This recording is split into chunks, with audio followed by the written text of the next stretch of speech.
மாவட்டம் பொன்னமராவதி அருகே உள்ள நெய்வேலி பகுதியில் உள்ள ஊராட்சி ஒன்றிய ஆரம்ப பள்ளியில் 5ஆம் வகுப்பு படித்து வரும் அபிதா ஸ்ரீ சின்ன வயதிலிருந்து பெற்றோர்களின் துணையுடன் தானாக பல்வேறு கட்டுரைகள், சொந்த கதைகள், வீட்டில் நடக்கும் நிகழ்வுகள் என தொடர்ந்து கடிதங்களாக எழுதி வந்துள்ளார்.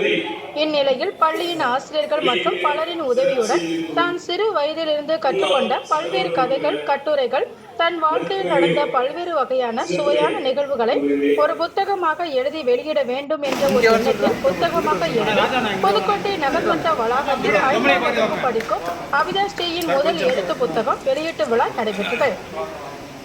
இந்த வெளியீட்டு விழாவில் புதுக்கோட்டை சட்டமன்ற உறுப்பினர் முத்துராஜா, கந்தர்வக்கோட்டை முன்னாள் சட்டமன்ற உறுப்பினர் சின்னத்துரை உள்ளிட்ட பல்வேறு அரசியல் கட்சி பிரமுகர்கள், ஆசிரியர்கள், பெற்றோர்கள், பள்ளி மாணவ மாணவிகள் என 100க்கும் மேற்பட்டோர் கலந்து கொண்டு மாணவி எழுதிய முதல் எழுத்து புத்தகத்தை வெளியிட்டு மாணவியை உற்சாகப்படுத்தினர்.